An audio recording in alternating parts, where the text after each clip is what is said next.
அக்கா. நான் IBPS பிஓல Indian பேங்க்ல செலக்ட் ஆகியிருக்கேன். நான் வந்து ஒரு ஒர்க்கிங் ஆஸ்பிரண்ட் தான்.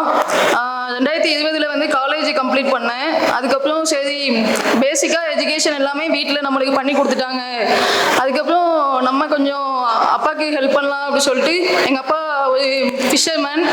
சரி நம்ம கொஞ்சம் நம்மளால் முடிஞ்ச அளவுக்கு ஹெல்ப் பண்ணலாம் தான் போஸ்ட் ஆஃபீஸில் அப்ளை பண்ணி வச்சுருந்தேன். எனக்கு கிடச்சிது. அந்த 10th ஸ்டாண்டர்ட் மார்க் வச்சு தான் அதுக்கு போனேன். ஆனாலும் வந்து சரி நம்ம கிராஜுவேஷன் முடிச்சிருக்கோம், அதுக்கேற்ற மாதிரி நம்ம வேலைக்கு போகணும். இது வந்து நம்மளோட பார்ட் டைம் ஜாபாக தான் வச்சுக்கணும். நம்ம இன்னும் கொஞ்சம் கஷ்டப்பட்டு படிக்கணும் அப்படின்னு சொல்லிட்டு முடிவு பண்ணேன். எனக்கு ஒரு அண்ணன் ஆல்ரெடி இங்கே தான் இன்ஸ்டியூட்டில் படித்து 2015 வந்து ஐபிபிஎஸ் கிளர்க்கு பாஸ் பண்ணி இப்போ வேலை பார்த்துட்டு இருக்காங்க. அவ்வளோ கொஞ்சம் ரோல் மாடலாக எடுத்துக்கிட்டேன் நான். அப்புறம் 2023 ஸ்டார்ட் பண்ணேன். எக்ஸாம்ஸ் நான் வந்து நானாகவே ஓனாக ப்ரிப்பேர் பண்ணதுனால கொஞ்சம் தெளிவான ஐடியாஸ் எனக்கு இல்லை. ஆனாலும் சரி ஓகே நம்மளால் முடிஞ்ச அளவு படிப்போம் அப்படின்னு சொல்லிட்டு தான் ஸ்டார்ட் பண்ணேன். 2023 ப்ரிலிம்ஸ் எதுவுமே கிளியர் ஆகலை. ஒரே ஒன்று ஐபிபிஎஸ் கிளர்க்கு ப்ரிலிம்ஸ் மட்டும் பாஸ் பண்ணேன். மெயின்ஸுக்கு படித்தேன். ஆனால் அந்தளவுக்கு ஒரு கிளியரான இது இல்லை. எனக்கு போய் அட்டன் பண்ணேன். ஆனால் அதுவும் எனக்கு கிளியர் ஆகலை மெயின்ஸு. அப்புறம் கொஞ்சம் ஃபீலிங்ஸாக தான் இருந்தது. நான் ரிசல்ட் வந்து 4 நாள் கழிச்சு தான் வீட்டில் அம்மா அப்பா எல்லாருக்கும் தெரியும் இந்த மாதிரி கிடைக்கல அப்படின்ட்டு. அப்புறம் சரி என்ன தப்பு பண்ணோம், எதனால கிடைக்கல அப்படின்னு சொல்லிட்டு மறுபடியும் படிக்க ஆரம்பிப்போம், ஸ்டார்ட் பண்ணுவோம்னு சொல்லிட்டு. ஆக்சுவலாக எனக்கு இப்போ ஏஜ் 26. என் ஏஜில் எங்கள் அக்கா செட்டில் ஆகிட்டா. அம்மாவுக்கு அப்பாவுக்கும் கஷ்டம் என்ன நினச்சி ரொம்ப கஷ்டம்தான். நம்ம பொண்ணையும் கல்யாணம்லாம் பண்ணி வச்சிட்டா அவளும் சந்தோஷமாக இருப்பாள் அப்படி சொல்லிட்டு அவங்க போதும் இந்த இருக்கிற வேலை போதும், பிபிஎம் எனக்கு ஒரு 17,000 ரூபாய் அந்த மாதிரி தான் சம்பளம் வரும், அது போதும் அப்படின்னு நினச்சாங்க. ஆனால் நான் என்னோட முடிவில் நான் வந்து ஸ்ட்ராங்காக தான் இருந்தேன். சரி நம்ம வந்து கண்டிப்பாக அதாவது எக்ஸாம் காம்படிட்டிவ் எக்ஸாம் ஏதாவது கிளியர் பண்ணணும் அப்படின்னு சொல்லிட்டு அதுக்கப்புறம் 2024 மறுபடியும் எக்ஸாம் எழுத ஸ்டார்ட் பண்ணேன். ஒரு 3 மாதம் உட்காந்து பேசிக்ஸ் எல்லாமே படித்தேன் ஓரளவுக்கு.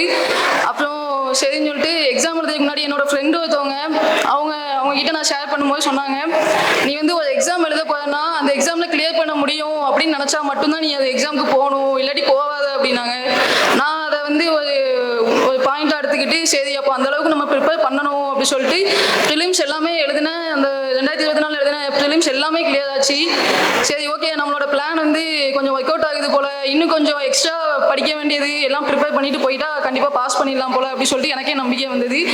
வீட்டில் அம்மா அப்பா எல்லாருமே எனக்கு நல்லா கொஞ்சம் மோட்டிவேட் பண்ணுவாங்க. வேலை பார்த்துட்டு படிக்கிறதுனால கொஞ்சம் கஷ்டமாக தான் இருக்கும். நான் கொஞ்சம் நல்ல தூங்குற ஒரு பொண்ணு தான். ஆனால் சரி கண்டிப்பாக படித்து தான் ஆகணும், இதை விட்டால் இந்த டைம் விட்டால் அப்போ எப்போயுமே இப்போ இல்லாட்டி எப்போயுமே கிடையாது அந்த மாதிரி நினச்சிட்டு கண்டிப்பாக படிக்கணும்னு சொல்லிட்டு மெயின்ஸ் எல்லாம் ப்ரிப்பேர் பண்ணி படிக்க ஆரம்பித்தேன். அதுக்கப்புறம் RRB எல்லாம் எழுதினேன், அது மெயின்ஸ் எதுவும் கிடைக்கல. அப்புறம் ஐபிபிஎஸ் பிஓ மெயின்ஸ் கிளியர் ஆனது நான் நினச்சி பார்க்காத ஒரு விஷயம். அப்புறம் அதான் எங்களுக்கு இங்கே இன்ஸ்டியூட்டில் ராஜேஷ் சார் தெரியும், அவங்ககிட்ட அக்கா பேசி இந்த மாதிரி இன்டர்வியூ கிளாஸ் வந்து அட்டன் பண்ண சொன்னாங்க. அது வரைக்குமே நான் வந்து எக்ஸாம் போகும்போதெல்லாம் ஒவ்வொரு அடியும் பயந்து எடுத்து வைப்பேன். ஏன்னா நம்ம செல்ஃபாக ப்ரிப்பேர் பண்ணியிருக்கோம், கிடைக்குமான்னு தெரியல, சரி ஓகே முடிஞ்சளவு படிப்போம் அப்படின்னு சொல்லிட்டு இன்டர்வியூ கிளாஸ் வந்தோன்னா அங்கே மெயின்ஸ் இன்டர்வியூ போகும்போது கொஞ்சம் தைரியமாக அடி எடுத்து வச்சேன். எனக்கு அந்தளவுக்கு இங்கே கொஞ்சம் நல்லா கோச்சிங் கொடுத்தாங்க. சாருக்கு ரொம்ப நன்றி, இங்கே உள்ள டீம் மெம்பர்ஸ் எல்லாத்துக்குமே ரொம்ப நன்றி. அதுக்கப்புறம் இன்டர்வியூ முடிச்சுட்டு சரி ஓகே பார்ப்போம், April 1 ரிசல்ட்டுக்கு வெயிட் பண்ணுவோம். ஆனாலும் நான் வந்து எந்த இடத்துலையுமே இதை ட்ராப் அவுட் பண்ணணும்னு நினைக்கல. இப்போ இந்த வருஷம் கிடைக்கலனாலும் அடுத்த வருஷம் நம்ம மறுபடியும் படிக்கணும் தான் நினச்சிட்டு இருந்தேன். எனக்கு இப்போ ரிசல்ட் வந்துச்சு, ரொம்ப சந்தோஷம். வீட்டில் எல்லாத்துக்கும் ரொம்ப நன்றி. தடவை கடவுளுக்கு நன்றி சொல்லிக்கிறேன். இது ஒரு ப்ரெஷர் அதிகமாக கொடுத்தா தான் அந்த இடத்துல வந்து வேலை கரெக்டாக நடக்கும் அப்படின்வாங்க. அது மாதிரி தான் வேலை செஞ்சுட்டு படிக்கிறது கொஞ்சம் கஷ்டமாக தான் இருந்தது. இருந்தாலும் சரி ஓகே நம்ம கிடச்ச டைமை யூஸ் பண்ணிப்போம் அப்படின்னு சொல்லிட்டு ஃபஸ்ட்டு அந்த கோல் செட் பண்ணிக்கிட்டேன் நான். சரி நம்ம கண்டிப்பாக அந்த கிளியர் பண்ணணும் அப்படின்ட்டு. அதுக்கப்புறம் எனக்கு எப்பப்போ டைம் கிடைக்குதோ அப்போ படிப்போம் அப்படின்னு சொல்லிட்டு கொஞ்சம் அந்த வேலைக்கு போகும்போது இந்த பஸ்ஸில் கொஞ்சம் படிக்கிறது, நைட்டு கொஞ்சம் லேட் நைட்ஸில் உட்காந்து படிக்கிறது, அந்த மாதிரி தான் கொஞ்சம் கிடைக்கிற டைம் ஒரு 5 நிமிஷமாக சேர்த்து தான் கொஞ்சம் கொஞ்சமாக படித்தேன். அப்புறம் 3ஆவதாக கொஞ்சம் யாரும் எது சொன்னால் கொஞ்சம் கேட்க மாட்டேன் நான். சரி நம்ம ஒரு முடிவு வச்சு தானே நம்ம அதில் கரெக்டாக போகணும், அந்த நம்ம ஒரு பாதையை சூஸ் பண்ணியிருக்கணும், அதில் போயிட்டே இருக்கணும் கரெக்டாக அப்படி சொல்லிட்டு அது 3ஆவதாக நான் கொஞ்சம் யார் சொல்கிறது எடுத்துப்பேன். எனக்கு அது ரொம்ப போட்டு அதை பாதை பண்ணிக்க மாட்டேன். சரி நம்ம ஒரு விஷயம் நினச்சிருக்கோன்னா அதை தான் நம்ம கண்டிப்பாக பண்ணணும் அப்படின்ட்டு. வீட்லேயும் கொஞ்சம் ஹெல்ப் பண்ணாங்க. அப்பாலாம் அடிக்கடி சொல்லுவாங்க உனக்கு நல்லா மன தைரியம் உண்டு, அதனால நீ பண்ணு முடியும் அப்படின்வாங்க. அம்மா அப்பாவுக்கு ரொம்ப நன்றி. அவள் பொண்ணு ஆனால் வீட்டு வேலைகளும் பார்க்கணும். ஆனால் எங்கள் அம்மா எனக்காண்டி இன்ன வரைக்கும் ட்ரெஸ் எல்லாம் கூட அலசி போடுவாங்க. ரொம்ப தேங்க்ஸ்மா. அப்புறம் அக்கா அண்ணன் எல்லாருமே எனக்கு சப்போர்ட் பண்ணியிருக்காங்க. ரொம்ப நன்றி. நான் இன்ஸ்டியூட்டுக்கு ஒரு பெரிய தேங்க்ஸ் சொல்லிக்கிறேன்.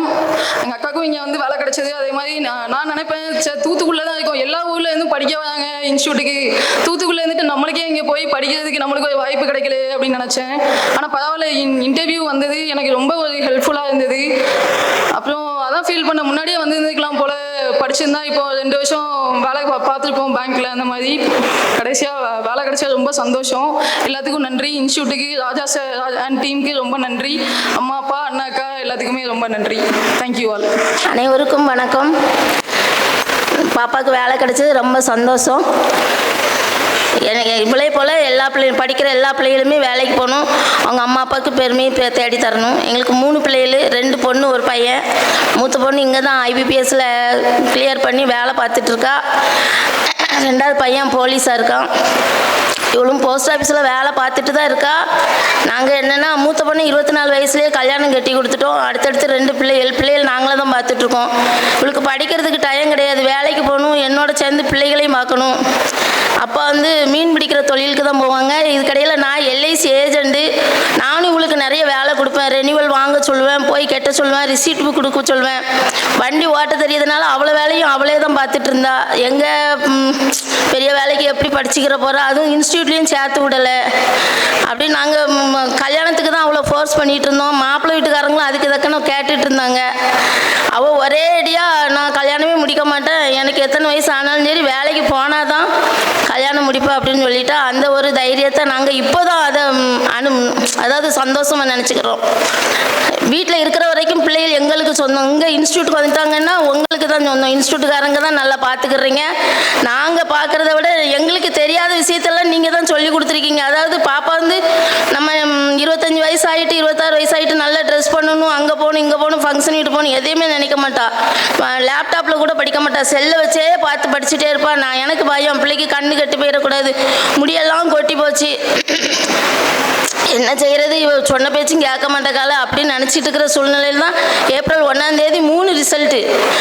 நான் ரிசல்ட்டே பார்க்க மாட்டேன்னு சொல்லிட்டு அவள் அக்கா கிட்ட சொல்லிட்டா. அவள் அக்கா அந்த ரூமில் இருந்து ரிசல்ட் பார்க்க நாங்கள் வெளியே வந்துட்டுருக்கோம். என்ன ஆகுதோ ஏதாகுதோ, வயசு வேறு போய்கிட்டே இருக்குன்னு சொல்லிட்டு திரும்ப ரிசல்ட்டு நல்ல ரிசல்ட் வந்துட்டு இன்னுமே நாங்கள் எங்கள் சொந்தத்தில் யாருக்குமே சொல்லலை. எங்கள் பிள்ளை பாஸ் ஆகிட்டேன்னா ஒரே பொறாமல் 3 பிள்ளைகள் 3 வேலைக்கு போகுது. அதே ஒரு இதுதான். பிள்ளைகள் பார்த்தீங்கன்னா அது இப்போ போலீஸ்காரன் அவன் என்ன சம்பளம் வாங்குறான்னா அவனுக்கு செலவுக்கு போக மீதி எங்களுக்கு தருவான். அவனுக்கும் கல்யாணம் ஆகிட்டு மூத்த பிள்ளைய கல்யாணம் கட்டி கொடுத்துற 2 பிள்ளைகளை அவள் குடும்பத்தையும் பார்க்கணும், பிள்ளைகளை நான் பார்த்துட்டு இருக்கணும்னா எங்களுக்கும் அவள் பார்க்கணும். இதுவும் குறைஞ்ச சம்பளம் தான். ஆனால் இப்போ பார்த்தீங்கன்னா 3 பிள்ளைகளும் வேலைக்கு போயிட்டு 3 பிள்ளைகளும் வேலைக்கு போயிட்டு அப்பா அந்த ஃபிஷிங் கூலி தான், அவங்க செலவுக்கு போக மீதியை தான் வீட்டில் கொண்டு தரணும். எங்களுக்குன்ட்டு ஒரு சொத்தோ சுகமோ எதுவுமே கிடையாது. நான் பாலிடெக்னிக் முடித்தேன், நான் வேலைக்கு போகலை. எனக்கு உடனே கல்யாணம், 6 மாதத்துல எனக்கு கல்யாணம். அடுத்த பிள்ளைகள் அடுத்தடுத்து. அப்புறம் அந்த பிள்ளைகளை வளர்க்க வைக்கலாம் நம்ம என்ன கஷ்டப்பட்டோம்னு நமக்கு தான் தெரியும். அப்படி உள்ள சூழலை நம்ம படிக்காததை நம்ம பிள்ளைகள் படிக்கட்டும் அப்படின்னு சொல்லி தான் மூத்த பிள்ளைய நான் எடுத்த குரூப்பே அவளையும் எடுக்க சொன்னது. அந்த 2 பிள்ளைகளையும் நான் தான் ஃபோர்ஸ் பண்ணுவேன், நீங்கள் இந்த குரூப்பு தான் எடுக்கணும், இதைத்தான் படிக்கணும்னு. இவ எப்போவுமே சொல்லுவோம் நான் கொஞ்சம் வித்தியாசமாக தான் இருப்பேன் அப்படின்னு. நான் சொன்னது இவ எடுக்க மாட்டேன்ட்டா. நான் பிடெக், அவங்க 2 பேரும் BE, இவள் பிடெக் தான் படிப்பேன்னு சொன்னால் சரின்னு சொல்லிட்டு காலேஜில் சேர்த்து விட்ற அன்னைக்கு மட்டும் தான் நாங்கள் போனோம். இந்த மாதிரி ஸ்டேஜ்லேயே எதுலேயுமே எங்களுக்கு பேசுறதுக்கு எதுக்குமே வாய்ப்பே அவங்க 2 பேரும் கொடுக்கவே இல்லை. பாப்பாவுக்கும் இங்கே சக்ஸஸ் மீட் நடக்க தான் செஞ்சு நாங்கள் வரவே இல்லை. அதனால் இப்போ இவ தைரியம் என்னென்னா நம்ம அவளோட சேர்ந்தவங்க இன்னும் யாரும் கல்யாணமும் ஆகலை, மேல் படிப்புலாம் படிக்கிறாங்க, எங்களால் படிக்க வைக்க முடியலை. வேலையும் பார்த்துக்கிட்டு பிள்ளைகளை சின்ன பிள்ளைகள் 2ஐயும் நாங்கள் போட்டு வளர்த்துக்கிட்டு இருக்கோம். எங்களுக்கும் ஹெல்ப் பண்ணணும். இவ்வளோ வேலையிலையும் இவ எப்படி போயிடுவா, கல்யாணம் முடிப்போம்மா அவள் அசையவே மாட்டேன்ட்டா. எதாக இருந்தாலும் இன்னும் 1 வருஷம் டைம் கொடுங்க. போன வருஷம் சொன்னா 2 வருஷம் டைம் கொடுங்க. இந்த வருஷம் ஒரு ரயில்வேலேருந்து ஒருத்தங்க வேலை பார்க்குறாங்க, பொண்ணு கேட்குறாங்க, கொடுத்துருவோம் அப்படின்னா 1 வருஷம் டைம் கொடுங்க. அதனால் இப்போ அவள் தான் ஜெயிச்சிருக்கா. ரொம்ப சந்தோஷம். சுரேஷில் இந்த இன்டர்வியூ போகிறதுக்கு சுரேஷுக்கு இங்கே ராஜேஷ் சாருங்கிறவங்களே எங்களுக்கு தெரியும். அவங்க மூலமாக வந்தப்போ தான் தெரிஞ்சு ட்ரெஸ்ஸெல்லாம் இப்படி அந்த லெகின்ஸ்லாம் போடக்கூடாது, அப்படி இப்படி இந்த மாதிரி நடந்துக்குவாங்க. அது ஒரு 10-15 நாள் அவங்க நல்ல கைட் பண்ணாங்க. ரொம்ப நன்றி. அதாவது எங்கள் பிள்ளைகளை நீங்கள் வளர்த்து விட்டது போல் இன்னும் வருங்காலத்தில் எல்லாம் என் பேரன் பேத்தியை யாருக்குனாலும் நீங்கள் தான் அது வழிகாட்டியாக இருக்கணும். ரொம்ப நன்றி. சுரேஷ் IAS அகாடமி வெற்றியின் முகவரி.